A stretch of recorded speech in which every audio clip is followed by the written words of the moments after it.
innovate, they inspire. This meeting is being recorded. Perhaps they could add, how can one look at a victim and envision the liberation, or listen to the silence of suffering and compose an anthem of hope, or gaze upon a dark underworld and see a battleground for justice? We stand beside these exceptional individuals. While some may deem them as eccentric ones, we recognize their brilliance, because those who possess the audacity to believe they can end human trafficking are the ones who ultimately achieve it.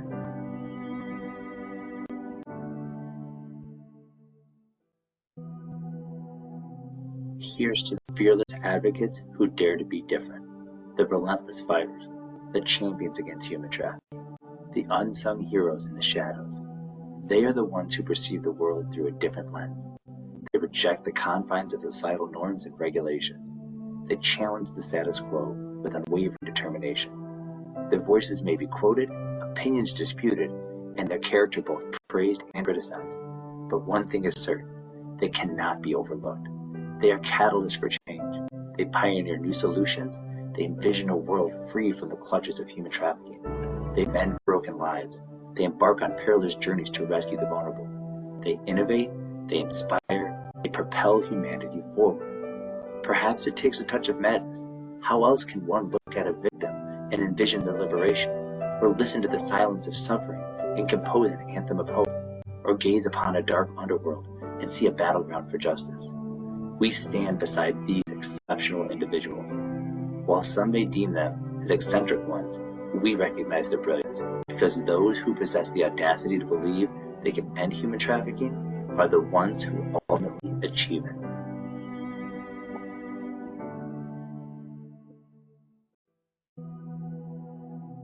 Here's to the fearless advocates who dare to be different, the relentless fighters, the champions against human trafficking, the unsung heroes in the shadows. They are the ones who perceive the world through a different lens. They reject the confines of societal norms and regulations. They challenge the status quo with unwavering determination. Their voices may be quoted, opinions disputed, and their character both praised and criticized. But one thing is certain, they cannot be overlooked. They are catalysts for change. They pioneer new solutions.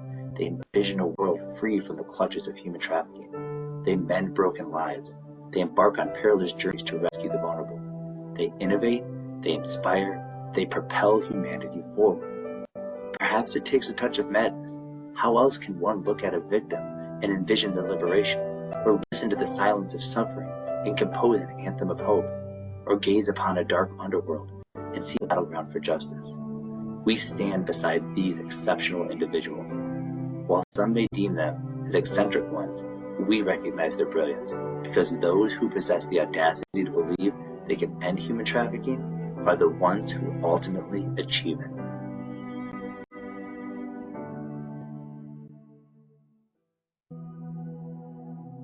Here's to the fearless advocates who dare to be different, the relentless fighters, the champions against human trafficking, the unsung heroes in the shadows. They are the ones who perceive the world through a different lens. They reject the confines of societal norms and regulations. They challenge the status quo with unwavering determination. Their voices may be quoted, opinions disputed, and their character both praised and criticized. But one thing is certain, they cannot be overlooked. They are catalysts for change. They pioneer new solutions. They envision a world free from the clutches of human trafficking. They mend broken lives. They embark on perilous journeys to rescue the vulnerable. They innovate, they inspire, they propel humanity forward. Perhaps it takes a touch of madness. How else can one look at a victim and envision their liberation, or listen to the silence of suffering and compose an anthem of hope, or gaze upon a dark underworld and see a battleground for justice? We stand beside these exceptional individuals. While some may deem them as eccentric ones, we recognize their brilliance, because those who possess the audacity to believe they can end human trafficking are the ones who ultimately achieve it. All right, welcome back to another Prevention Cohort Live. We are going to be talking about MetaQuest 3, We're going to talk about the Ray-Ban glasses that they've got going on, and we're going to talk about the age being dropped from 13 to 10. I'm going to see what you guys think about that. First of all, I realized that I use the MetaQuest headset as a way to get people to understand how human trafficking can happen. Our headset, this is the Quest. This is my dev copy, but this is my Oculus Quest headset, and we will show you. There's links everywhere. You can check out our VR product. But what we're going to be talking about today is using VR as a consumer. We're going to talk about it a little bit as a parent, and we're going to talk about it a little bit as an educator. So I'm going to do the best I can to see if I can convey my level of concern adequately to people. I am not a newscaster, podcaster person, so I'm not very adept at all this. So I tried the best I could to get this thing started up. So here we go. Months ago, Facebook announced that they were going to change the recommended age for using the Quest headset from 13 down to 10 years old. This is, I don't know if you guys are, if you understand the difference between a 13-year-old and a 10-year-old, but those are completely different animals. Their brains work differently. This is very risky. If you don't have access to a Quest headset, I want you to imagine that you have a device that wants to be on the internet. And all of the apps that are on the headset want to be connected to the internet. They want to have friends work together. They want to have chat inside of them. It is a collaborative, fun thing to do. So these devices are trying to connect people, and that's problematic if you're a parent, because you don't know what the heck it is that your kid is doing inside of that headset. You just don't. So I kind of wanted to share a little bit about where I come from. So I'm really concerned about this. This is really spooky. What you're doing is you're already, if your kid has access to the internet, what that means is the internet has access to your kid. And so as a parent, you really need to watch what it is that your child is doing online. You need to make sure you know what apps they're installing on their phone. You want to know what kind of text messaging that they're getting into. It's a lot to have a kid that has access to the internet. But we're talking about not only having access to the internet, but having access to virtual reality, which is its own thing. So I'm going to go ahead and just start. I'll just read a little bit of this stuff. So back in the early 2000s, I was making online games for Facebook, and I know just how dangerous it is for a kid to be online.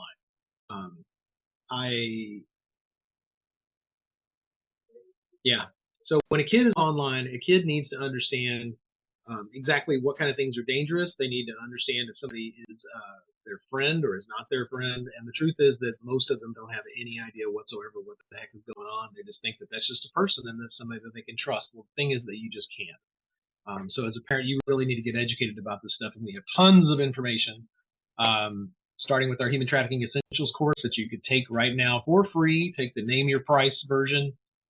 Pause this video, go take that course, and come back and you tell me if you feel good about this thing, letting kids have alone time with people they don't have any idea who they are at age 10. So in a recent blog post, Meta announced its intention to cater to younger audiences by reducing the age restrictions. Some people actually had some complaints about it, so that was a good thing to see. I just don't believe that parental approval is enough. I think you need to really understand what kind of risks there are that are outside that thing. I think we need to have mechanisms in place to protect our children from harassment, which is happening. Online harassment is huge. Online bullying is enormous. And there's all kinds of other types of misbehavior that are out there in these VR games and in just regular games and in your SMS messaging and in your email. The fact is that if you've connected a kid to the internet, you are if you're not right there with them, they are an unsupervised child. It is literally as if you just stopped in the middle of the highway and just set your kid outside the car and said, "See you later, guy." They don't know what they're doing. So this is a point that's been made to me. So basically, they started off with Horizon Worlds, which is a massive multiplayer game, and so they started letting you go under 18 to get on that thing, and so now you've got tons of kids that are up on that thing. I don't have the numbers. You can look it up. Let your Google Foo work for you right now. But you'll find out that there are tons of children that are already up on Horizon Worlds. In fact, a couple of weeks ago, I was with one of my advisors, and we went into Horizon Worlds and found an entire area where they were trying to teach kids how to be talent inside of video games. And I'm like, it looked sketchy as hell. I don't know, not good. So the real problem here is basically a complete misunderstanding or a non-understanding of the reality of online grooming. I've got some courses on this stuff. I've got articles that are on this. If you want to learn what online grooming is, please just go up to the search bar, type in grooming. You'll find out. If you click this, you'll get the tag. But basically, I found out that grooming was happening constantly. It was happening to my children. And I found out that I didn't know anything about it, so I wound up starting Radical Empathy and then PBJ Learning just to try to educate other parents. So let's see, blah blah blah. Oh yeah, here's the thing: the Surgeon General actually raised the alarm. So maybe it'll sound better if it's coming from the Surgeon General instead of just from me. But let me go ahead and do a little bit of this stuff. Surgeon General issues new advisory about effects social media use has on youth mental health. All right, we'll read a little bit here. Social media use by young people is nearly universal. Up to 95% of young people ages 13 to 17 reporting using a social media platform, and more than a third saying they use social media almost constantly. Let that sink in. Pause this video and really think about what that means. These kids are being programmed by content from these social media companies. That means that these social media companies are parenting your children. More than a third saying they use social media almost constantly.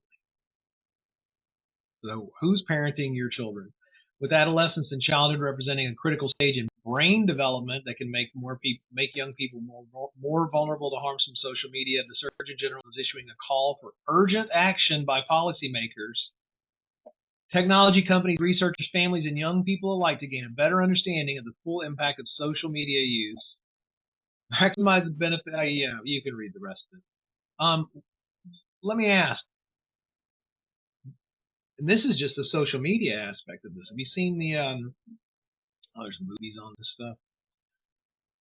Let's see. So here we go. Most common question parents ask the Surgeon General: is social media safe for my kids? And the answer is we don't have enough evidence to say it's safe. In fact, there's growing evidence that social media use is associated with harm to young people's mental health. That's not good. That's not good. And this was in May of this year. So May 23rd, this came out. So we had the Meta saying that they wanted to lower the age around the same thing. So it's like, here we go. This is June is when it came out. Surgeon General was complaining in May, so May and then June, and now they're dropping it from 13 to 10. I don't know. Is the Surgeon General the person you want to be listening to? Maybe. So online, here we go. Children are exposed to harmful content on social media, ranging from violent and sexual content to bullying and harassment. Yeah, that's right. There's tons of information. I've got videos, everything you want to know on our website. You can learn it all in PBJ Learning Knowledge Vault. For too many children, social media use is compromising their sleep and valuable in-person time with family and friends. How many times have you had a kid running around that they weren't interested in talking to you because they were busy on social media? We are in the middle of a national youth mental health crisis, and I am concerned that social media is an important driver of that crisis, one that we must urgently address. I mean, this goes on and on. and tries to explain this stuff. Research shows that adolescents who spend more than 3 hours a day on social media face double the risk of experiencing poor mental health outcomes, such as symptoms of depression and anxiety. And they're spending 3.5 hours a day on social media. That was 2021. So the evidence is there, and that's just social media and being online. I was going to show you something else. My daughter wrote us a blog on the PBJ Learning Knowledge Vault. It's called "Being Social Online Makes You Lonely Offline," and this is again, it's up on the Knowledge Vault. But this was it was very difficult for me to read when she turned it in and said, "This is what I want to post." I was not expecting it. So there is quite a bit in here about her dealing with suicidal ideation, social media making her sad, making her feel lonely. Fact is, people are more connected today than at any point in history, but we're lonelier than ever. 4.48 billion active social media users, 90% of 18 to 29-year-olds. But some statistics say that around 61% of young adults feel serious loneliness. Okay, so highly recommend you dig into that. Highly recommend you consider, the age of your child if you want to have them on social media at all, which I don't even think I recommend. And then on top of that, we're going to put them inside of a virtual reality headset at age 10, which is completely made by and made for a social media company to keep your kid connected to other people, which, obviously we've got the Surgeon General over here talking about loneliness, my daughter having her own issues, which she brought up and then did her own research. It's really something else. So, all right, where are we going? All right. So recently, within the last couple of days, Meta has released some safety information for parents and preteens. And I got a little letter about it. I got a letter in the mail. An email about it. And I thought, this would be a perfect topic for us to go over on one of our prevention cohort meetings because this is just super massive. So I think I'm going to read some of this. So my apologies. Feel free to skip forward if you are bored with me reading it. The first step to embarking on your VR journey is to make sure you create the right Meta account for yourself or the members of your family. Users age 13 plus, which looks like it differ by country, can use MetaQuest through your Meta account. So a Meta account is different than a Facebook account. So the MetaQuest will let you use a Facebook account or a Meta account. So that's what they're really talking about here. They're talking about Meta accounts. So now they're saying they'll make it safer for young members of your family to experience VR by launching parent-managed accounts that offer parental controls and additional protections for children between 10 and 12 ages, 10 and 12 years old. Check out our blog that provides the details on these new parent-managed accounts. So this is the, let's see, this is that. So this talks about the accounts. They're starting to roll out as of, looks like June. It's earlier than I thought. I did not realize they had started that. So they must now be at a critical mass where they can actually say that everybody's has access to it. Let's see. Today we're announcing changes to give families even more ways to enjoy MetaQuest. Starting later this year. Okay, so this thing came out earlier in June. Parents will be able to set up parent-managed Meta accounts, et cetera, et cetera. So it just told us it was gonna do that, and that was the article that was the detail on. If you're setting up an account for your preteen between 10 and 12 years old, be sure to read our article that will walk you through the steps. So this is what their steps look like. I haven't done this, so we're all experiencing this for the first time. Let's see what this is all about.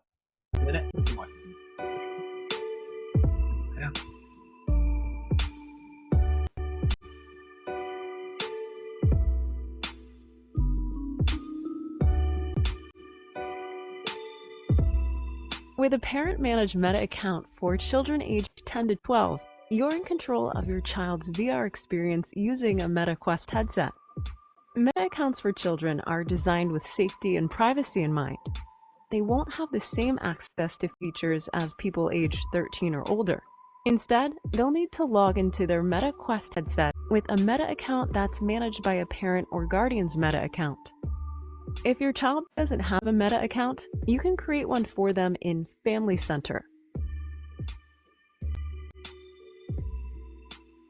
You can use Family Center to manage your child's privacy and account settings, like their password, to keep their VR experience enjoyable and safe. You can also set limits on how much time your child can spend in VR. Plus, you're in control of which apps they can download and play. When your child reaches the age of 13, they'll be able to start managing their own Meta account. Parental supervision will still be turned on by default, but they'll have the option to change this.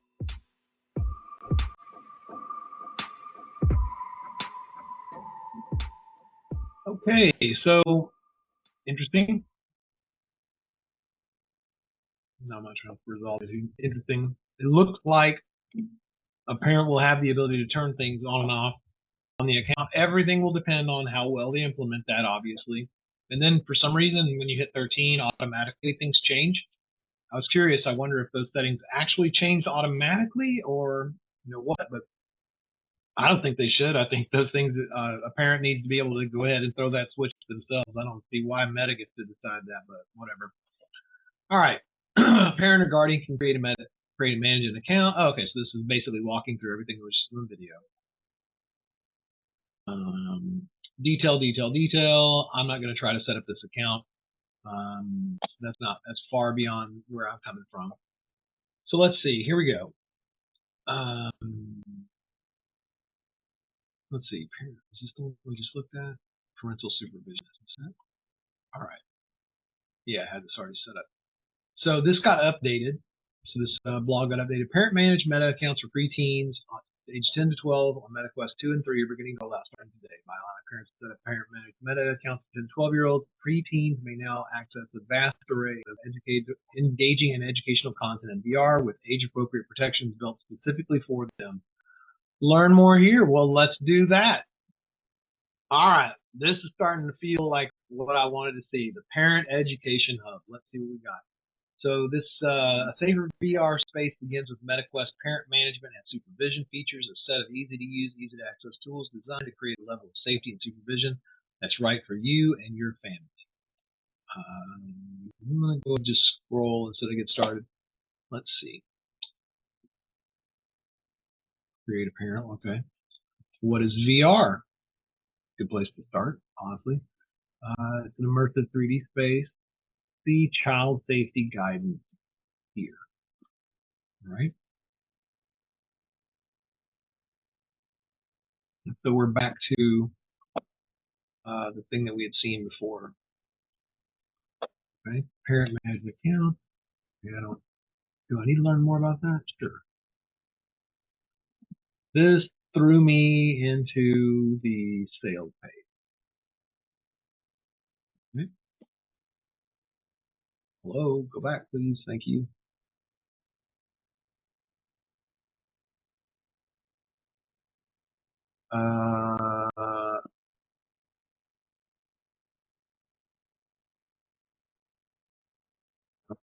Back where we were.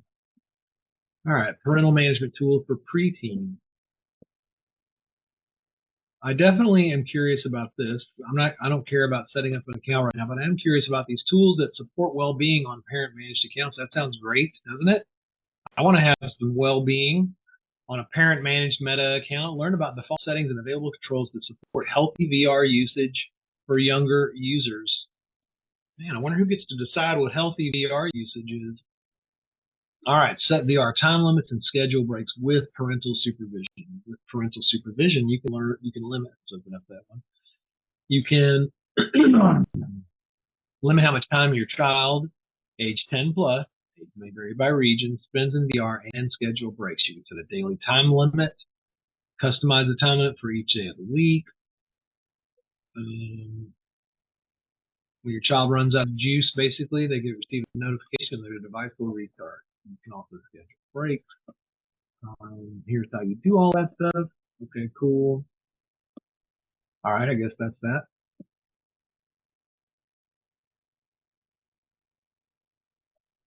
And let's move on. Control what information you share with Meta. Yeah, this is pretty important. What information is Meta collecting from you?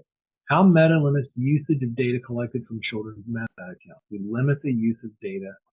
We limit the use of data for personalization.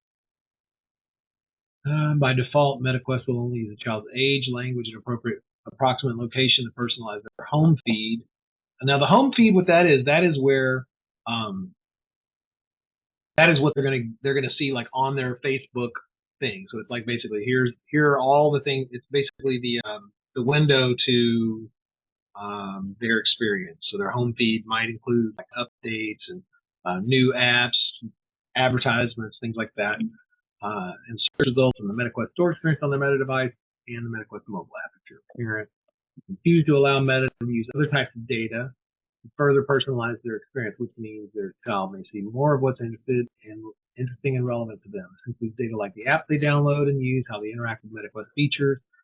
Yeah, basically what happens is all these apps have the ability to tell everybody in the world or other apps or advertisers what it is that you're doing constantly. We limit the use and sharing of data. Meta does not associate the precise location of the Quest device with users between the ages of 10 and 12. We don't allow their, okay, we keep saying that. We don't sell user data. I hope they don't. Hard though. Once that data has gotten back to a publisher or somebody that's running an app, those people often can find ways to sell that data. It may not have like your exact location or your exact identifications on it, so you know who you are, but it might say, oh, there are 75 12-year-olds inside of Houston that used this app yesterday. So somebody wants to know that information, and somebody's going to find a way to sell it, but they may not sell your specific user data. I don't know how Meta's really doing it, so I really can't say one way or the other. I'm just saying that once data is out there, you're not in control of it anymore. People steal data, etc. If you manage a child's Meta account, you have control. Okay, well, I want to believe that, so that seems good.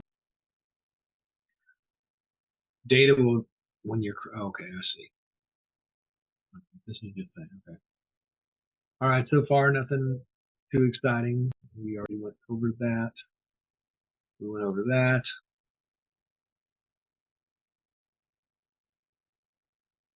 All right.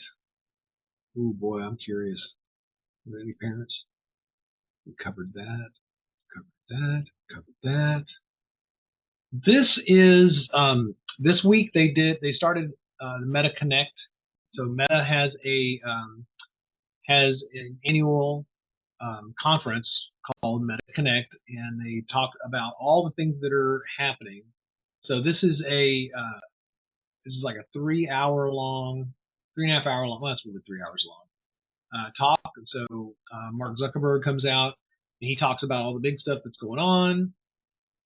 Man, I had this in another window a second ago because I didn't like the way. Oh, here we go. Here we go. All right, I like the way this lets me scrub. I can see what's going on. The other one doesn't. You know why they failed in that regard. So, yeah, here's Mark coming out to everybody's excitement. Yeah. Now, looky here in the background.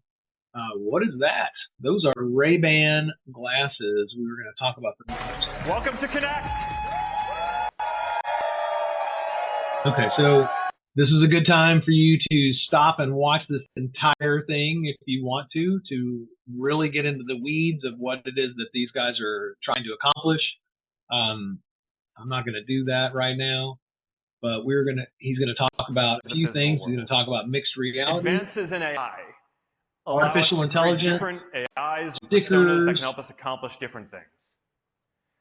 And smart glasses are going to eventually allow us to bring all of this together into a stylish form factor that we can wear all day long. Okay, did you pick that up? Together into mixed reality is where what you see here might have other things laid over it. So if you imagine that, let's just say that this was a piece of video, whatever, you're looking inside these headsets, when I look at something, it might put this in front of my eye so I would see that, you wouldn't. You'd just see my regular glasses. It'll show you in just a second. But the point is that a mixed reality is where you're looking at this world here that you're normally seeing, and the glasses will start obscuring bits and pieces of it. It'll make sense in a minute if I'm like to a stylish form factor that we can wear all day. But I have my now, concerns. a big part of this innovation is about making sure that these technologies are accessible to everyone, right? Sometimes we innovate. All right, Mark, we're going to let you keep talking for a bit. So here's an example of battery pack, what mixed reality might look like. That's going to break your sense of presence. So when you put on Quest 3, you see the physical room around you. Only now it is a canvas that you can bring your digital objects into the world. Quest 3, it understands your space, so you can play with the world around you. You can solve Lego puzzles, or you can build your own creations for on kids. a flat surface in your room. You can play games like BAM with your friends sitting around a table, whether you're physically right there together, or even if they're far away. People love working out in Quest. But now, if you're doing a body combat workout, the targets are going to come at you in your physical room, whether you're in your living room or if you're in your home gym. You'll be able to look around and see the room around you, so you're going to be a lot more comfortable, swinging your arms and moving your body. The limits of your physical space are going to be able to expand. So you're going to be able to be a part of much larger worlds. There's one point in the Stranger Things game where you can be sitting in your living room or anywhere else, and portals to the upside down open right there. Now, these experiences are possible because Quest 3 shows your physical space with 10 times more pixels than what we had on Quest 2. And it automatically maps the space. I don't care about the pixels. I don't care about any of that stuff. So now you kind of have a better idea of what mixed reality is. And again, you can always stop and watch this entire video. But there's some more stuff I wanted to show you. Model Llama 2, all in the last video from Tibet. Congrats, guys. All right. And just go in a completely different direction. Let's talk about AI. So this has been an amazing year for AI. At Meta alone, we have launched AI models that can generate 3D video from text prompts, that can create sound from images, that can bring objects into VR just by looking at them, that can let you speak a different language in your own voice, and of course, a leading open source foundation model, Llama 2. All in the last 12 months. But this is really just the beginning, because if you look across the industry and if you look at what everyone is doing, most people haven't yet had the chance to experience these LLMs or any of these AI advances yet. And that's a thing that I think that we can help change. An LLM is a large language learning model, and what that means is that you can communicate basically with a chatbot in a very realistic way. It can help you read an encyclopedia or a book or explain a story to you. It's an incredible experience. But these things are being used for all sorts of different purposes. Today, I want to talk about some of the work that we've been doing to bring this state-of-the-art AI into the apps that billions of people use. Okay, why do I care about this so much? The thing is that these devices and these tools and these AI large language learning things and chatbots and things like that are incredibly addictive, very, very addictive. And kids are going to lose their minds to get their hands on them. And as a parent, good luck keeping your kid away from it. So we set a standard for open source language models with Llama 2. But before today, we haven't talked that much about our image generation models. And our team has been quietly working on these and cranking on them, and they've gotten really good. Image generation basically is where you can type into a text box and it will generate something based on what you said. And so he's going to show you some examples of that image generation. So we call it EMU, for expressive media universe, continuing with our animal theme. And just take a look at these images. Because today we're starting to roll out a bunch of products with this in it. And it's, they're high quality, photorealistic. But, one of the coolest things is that Emu generates them fast. Right? So it's not a minute. It's about 5 seconds to generate one of these.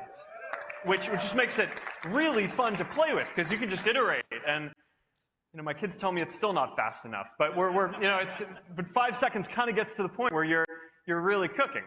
All right, so we built this into chats, and we'll get to that in a moment. But first, let's talk about stickers, because every day people send Stickers. These are hot, dude. They're so hot. And hundreds of millions of stickers to express things in chats. And every chat is a little bit different, and and now you can make your own stickers. To express subtly different emotions. But today we only have a fixed number. But with Emu, now you have the ability to just type in what you want. It will generate a set of custom, never before seen stickers on the fly, and you can send them to your friends. It's so crazy because it is so popular, and that is literally all you do with them is you send them to your friends. That's it. But they're so popular. Well, this tool lets you make them really easily, custom ones. It's awesome, super addictive. We've been testing this for a little bit, and people do seem to really like this. And today we're rolling it out very broadly across our different apps. In addition to stickers, we're also bringing AI editing tools to Instagram next month. So, the team dug up this photo of me, turned me into a cowboy, ugly sweater party. I don't really get that one. That one's good. That, in an alternate world, that could have been me. Image alteration is huge, and it's only going to get bigger. Right now, what people are using this for, and nefarious ways, is taking a picture of somebody and putting them in a compromising position, let's just say, and then using that to blackmail someone else. Now, I'm not saying that Meta is going to do that. That's has nothing to do with this stuff. I'm just trying to tell you that these things, some of them, they sound really good on the surface, and then you start realizing, wait a minute, it's going to be used for other things, and they are, and there's so. And it's indistinguishable from a real photo or fake photos. It's it looks just like a real photo. Or here's my crazy dog Beast. Let's turn him into origami. Poor Beast. Straighten his hair. Cross stitch. All right, there you go. I think this is gonna be really fun. I'm really looking forward to getting this into all of our apps, coming to Instagram. In about a month. Pretty excited about this.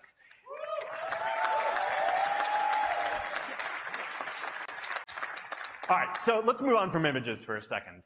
At Meta, one of the views that we have on the development of AI that is a little bit different from the rest of the industry is, we don't think that there's going to be one singular super intelligence that everyone interacts with.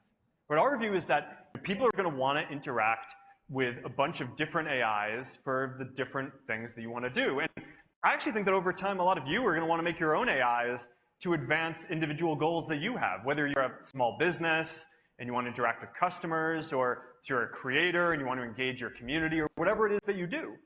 So we are building a platform for creating AIs that can help you get things done or just have fun. And the way this is going to work is people are going to be able to interact with these AIs across the whole Meta universe of products. So, of course, you'll be able to chat with them in WhatsApp and Messenger and Instagram Direct, but beyond that, they're going to have profiles in Instagram and Facebook, and you'll be able to interact with them, and eventually they're going to be embodied as avatars and live and be able to interact with them in the metaverse too. And we're going to open this platform up for developers and more use cases soon. I'm really looking forward to seeing what all of you build. But even before that, we have been creating a bunch of AIs ourselves, and we're going to start rolling these out in beta today and ramping that a bit over the next couple of days. So let's meet some of them. All right, first up, we got MetaAI. MetaAI it's your basic assistant, right? That you can talk to like a person, right? You can message MetaAI and any of the messaging apps, WhatsApp, Messenger, Instagram, Direct. Soon you're gonna be able to message it in Quest 3, and it's gonna help you, answer your basic questions or requests. It is based on it's built with a model that's based on Llama 2, but in addition, it also has access to real-time information and broader knowledge through a partnership that we've done with Microsoft and Bing Search. So here you can see it, you ask a question, it has access to real-time information. It can point you towards that, it can point you towards search results. Our new image generation model, Emu, is also built directly into MetaAI. So you can just message it and tag anything with Imagine, and it will generate high-quality, photorealistic images right there in the chat in seconds for free. So pretty excited about that. And another neat feature of this is that you can invoke MetaAI in any chat. So it doesn't just have to be MetaAI's, your thread with them. You can do it in group chats, right? You just start your message with MetaAI, and it's going to respond. And we've been testing this internally, and it is really fun to just generate fun messages, photos, or settle debates really quickly, or just whatever it is that you want to do. But it's super convenient. All right, so I've got MetaAI. It's our basic assistant. It's going to be really useful. Okay. We're going to focus over the coming months and years on building this out into a deeper and deeper personal assistant with more integrations across everything we do. And I think this is going to be a big deal. But in addition to this, we've also been experimenting with creating some AIs that are a bit more fun, right? That have some more personality, opinions, interests, just a little more interactive and fun to play with. So let's check this out. So let's say you're planning dinner. You got Max the sous chef, who can help you come up with a recipe and help you come up with ideas.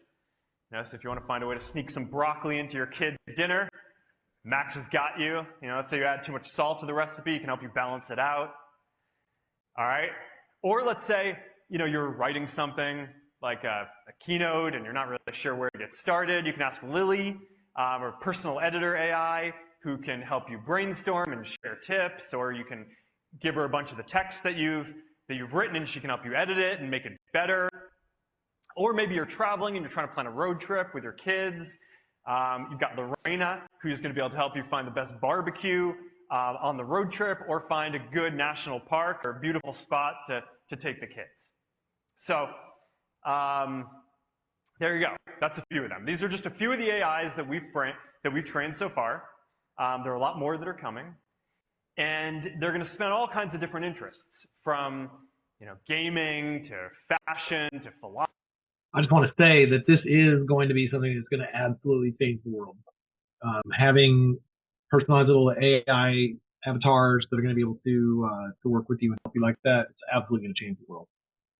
I don't see how you can keep kids away from this stuff.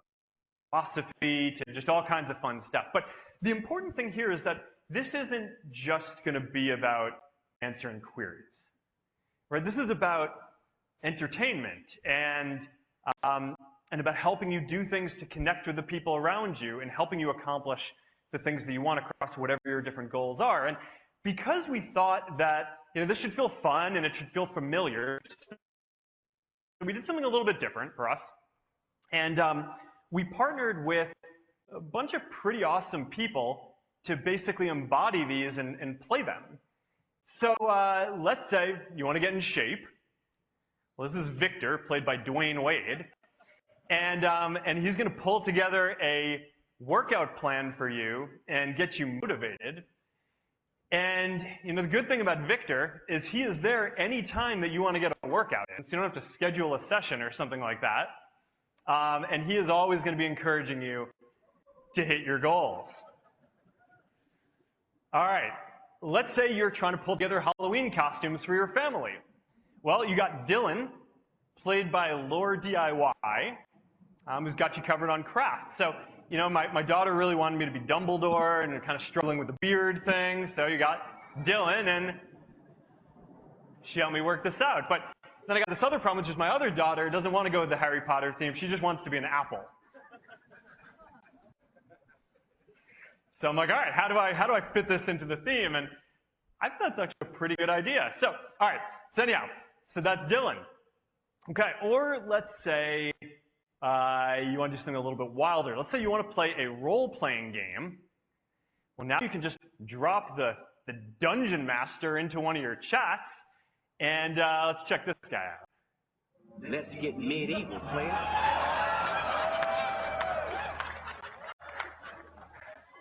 I mean, who hasn't wanted to play a text, adventure game with Snoop Dogg?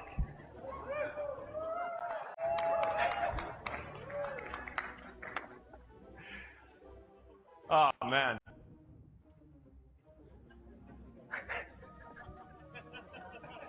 So, it's good. The expressions are good. We've got voice coming over the couple of months, probably early next year or something like that.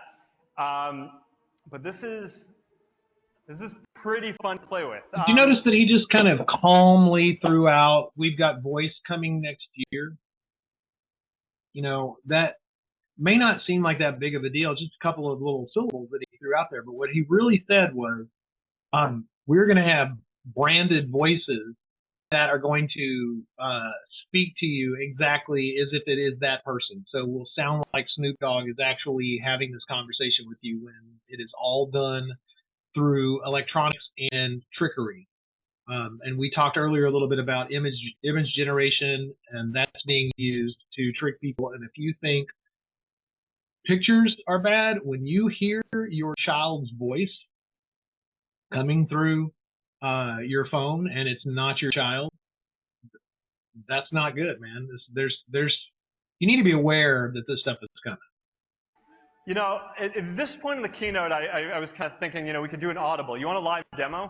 Yeah. All right. No, we're not going to watch an Audible. We're just skip. All right. Here we go. This is, you can watch like all the beginning of this stuff, but I'm just going to go ahead and kind of try to jump right into it. So here we go. So that's, I think that smart glasses are going to be an important platform for the future. Not only because they're the natural way to put holograms in the world, so we can put digital objects, in our physical space, but also because if you think about it, smart glasses are the ideal form factor for you to let an AI assistant see what you're seeing and hear what you're hearing. And before this last year's AI breakthroughs, I kind of thought that smart glasses were only really going to become ubiquitous once we really dialed in, the holograms and the displays and all of that stuff, which we're making progress on, but is somewhat longer. But now, I think that the AI part of this is going to be just as important in smart glasses being widely adopted as any of the other augmented reality features. Yep. Now, before even any of these AI advances came up, we'd started planning this product. And before all of that, we built in one more feature into these smart glasses that we thought would be pretty awesome. And that is that for the first time, you are going to be able to live stream to your friends and followers from your glasses. Now, so, what does that mean? Live stream from your glasses. It means that your glasses are going to be a broadcast camera that you can post online. So anything that you're looking at can be being posted online. Now, somebody might not realize that you're actually sitting there with a camera on them and you're broadcasting this stuff live. And that means, serious concerns for privacy issues. I was chatting about this with Rocco, who is the head of wearables at our partner in making these, EssilorLuxottica. And I asked him, like, hey, do you have any ideas for who would be a good person to take these for a test drive? And I think he had a good idea, so let's go check this out. Hey, Meta. Coach Charles calling Charles on WhatsApp. Hey, Rocco. Ciao, Charles. How you doing? All good, and you? Good, good. Did you get the glasses we sent you? Yeah, I'm trying the glasses now for the first time. I can't wait to see your point of view. Thanks to you, Rocco. It All was right, I great already to know what catch he's going up. to do, so I'm going to skip right ahead to the part. There we go. You can watch it yourself. But basically, to me, that's crazy amazing. Hey, Meta. If Are I you became kidding a race car me? driver, what would my nickname be? Rocco the Rocket. Not bad. I mean, that's incredible.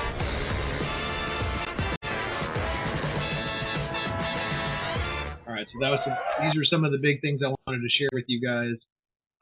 There is a lot more going on in this conference.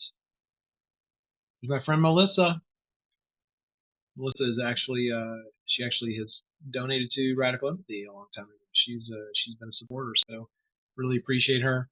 All right, I don't want to go too much further into all that stuff, but what I really wanted to share with you is my concern that you as a parent, you as an educator, or you as a community member understand the technology that is being that's happening and moving forward right here in front of you, and this stuff is moving really, really quickly.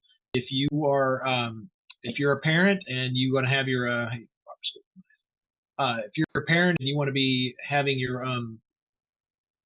having an understanding of what's going on with your kid, you need to understand AI, image generation, and all of these things, and know what's happening.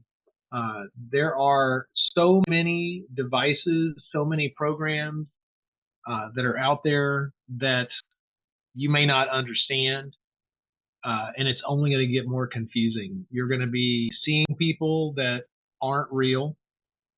You're going to be hearing people that aren't real. You're going to be watching video of people that aren't real. And all of these things can be used to trick you, or to trick your kids, or to trick your elderly family. There are already tons of articles that are out there, and I have them up on the Knowledge Vault that we talk about people being fooled because they thought that somebody was somebody else. Like they thought that their daughter was in trouble, so somebody had captured some of their daughter's voice and utilized that voice and turned it into an AI voice, asking for their daughter's bank account number because they were in a big hurry, and then they got their account drained. I mean, these are just horrendous things. So just be aware that things are about to change dramatically. All right. I wonder if I have anything else that I really wanted to share with you guys. No, I think that's about it. Really appreciate your help. Really appreciate your support. Make sure you let's see. Stay awesome. Be good. Be good to each other. Be good to yourself. Get sleep, food, etc., etc. And I will see you later on the next time. Believe in yourself. Let's see this out, Dave. Here's to the fearless advocates who dare to be different, the relentless fight, the champions against human trafficking, the unsung. All right. Walk us out, Dave. Here's to the fearless advocates who dare to be different, the relentless fighters, the champions against human trafficking, the unsung heroes in the shadows. They are the ones who perceive the world through a different lens. They reject the confines of societal norms and regulations. They challenge the status quo with unwavering determination. Their voices may be quoted, opinions disputed, and their character both praised and criticized. But one thing is certain, they cannot be overlooked. They are catalysts for change. They pioneer new solutions. They envision a world free from the clutches of human trafficking. They mend broken lives. They embark on perilous journeys to rescue the vulnerable. They innovate, they inspire, they propel humanity forward. Perhaps it takes a touch of madness. How else can one look at a victim and envision their liberation, or listen to the silence of suffering and compose an anthem of hope, or gaze upon a dark underworld and see a battleground for justice? We stand beside these exceptional individuals. While some may deem them as eccentric ones, we recognize their brilliance, because those who possess the audacity to believe they can end human trafficking are the ones who ultimately achieve it.